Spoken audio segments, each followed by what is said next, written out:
Relational and Political Factors, a conversation on navigating educational reform. Hello, I would like to begin a conversation about the role of relationships and politics in shaping education.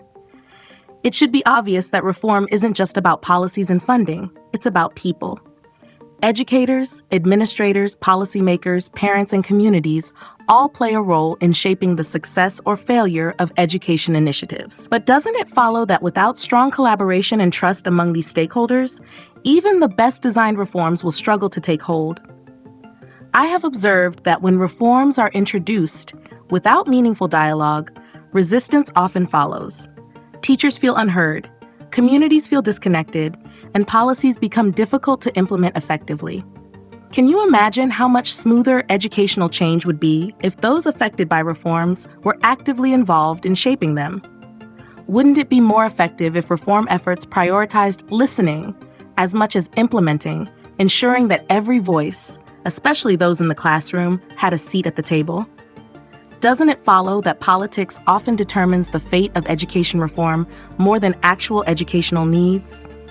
Policy changes are frequently influenced by election cycles, shifting political priorities, and ideological divides, rather than by what truly benefits students.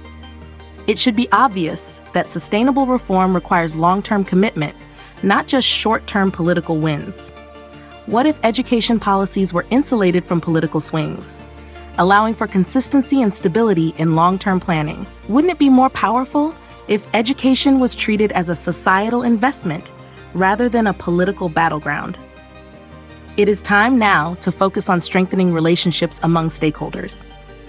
Can you imagine how transformative it would be if teachers, school leaders, and policymakers worked as partners rather than as separate entities with competing interests?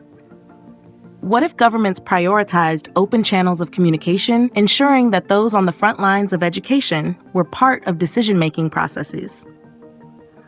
Wouldn't it be more effective if reforms were designed with direct input from the communities they serve, ensuring that policies address real needs rather than theoretical solutions? I have observed that trust is one of the most important, yet often overlooked aspects of education reform.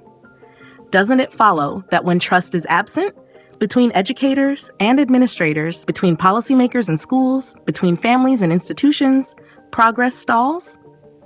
It should be obvious that for reform to succeed, it must be built on transparency, collaboration, and shared purpose. What if education leaders focused on building partnerships instead of enforcing mandates? Wouldn't it be more effective if stakeholders felt invested in reform rather than burdened by it? It should be obvious that the sustainability of education reform depends on how well political and relational factors are managed. Can you imagine how different the landscape of education would look if decisions were driven by research, experience, and collective wisdom rather than by political maneuvering? What if education policies were shielded from abrupt political shifts, ensuring continuity and stability for students and teachers alike? Wouldn't it be more powerful if reform efforts prioritized long-term societal impact over short-term political gains? The future of education reform depends on building strong, trusting relationships and navigating the political landscape with integrity. It is time now to move beyond partisan divisions and focus on what truly matters: the success and well-being of students. Doesn't it follow that if we want to create an education system that endures and evolves, we must ensure that all stakeholders are aligned in a shared vision? The real challenge isn't just about passing policies. It's about creating an environment where reform is embraced, supported, and sustained for generations to come.